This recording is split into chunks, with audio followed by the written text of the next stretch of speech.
আসসালামু আলাইকুম। দেওয়ান স্যানিটারির পক্ষ থেকে সবাইকে স্বাগতম। আশা করি সকলেই ভালো আছেন। তো দেশ ও দেশের বাইরে থেকে যারাই দেখতেছেন আমার দেওয়ান স্যানিটারির পক্ষ থেকে ভালোবাসা অভিনন্দন। তা আমি আপনাদের মাঝে নতুন আরেকটি ভিডিও নিয়ে হাজির হলাম। এটা হচ্ছে পার্ট 3 এবং কি পার্ট 4 পেয়ে যাবেন, ওটাই শেষ ভিডিও। হ্যাঁ, তা আমরা এর আগেবার দেখিয়েছিলাম এই পর্যন্ত 8 ইঞ্চি লাইনটা টানিছি। তো পরের ধাপ এই যে আমরা যে পয়েন্টগুলো রেখেছি, এখানে কিচেন আছে, টয়লেট আছে উপরে, এই জন্য আমরা পয়েন্টগুলো রেখেছি।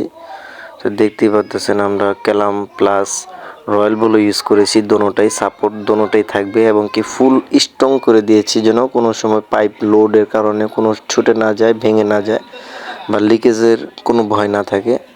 তো আমরা এখান থেকে ড্রপ দিয়ে আমরা সিলিং দিয়ে টেনে নিয়ে এসেছি, কারণ নিচে আমাদের রাস্তা আছে, এই যেটা আমাদের রাস্তা, এই রাস্তা দিয়ে পাইপ টানা যাবে না, এই জন্য আমরা উপরে সিলিং দিয়ে রয়্যাল বল দিয়ে ক্যালাম দিয়ে, দেখুন এই যে এই সিস্টেমে রয়্যাল বল দিয়ে ক্যালাম দিয়ে আমরা লাইন টেনে দিয়েছি।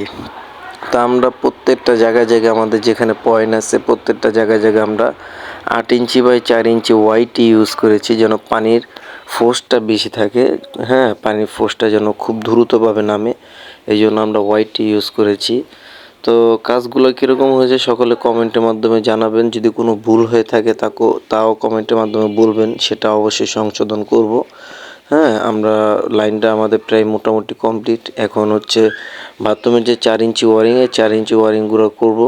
তো এই পার্ট 4-এর ভিতরে 4 ইঞ্চি ওয়ারিংগুলো পেয়ে যাবেন। তা আমাদের কাজগুলো খুব সুদক্ষভাবে, হ্যাঁ, সহিত কারিগর দিয়ে করা হয়। হ্যাঁ, আমরা খুব নিজ দায়িত্বে আমরা কাজ করে থাকি। যারা কাজ করাতে ইচ্ছুক, আমাদের দিয়ে সাইট ভিজিট করাতে ইচ্ছুক, ঠিক আছে, তারা আমাদের হোয়াটসঅ্যাপ নাম্বারে যোগাযোগ করতে পারেন।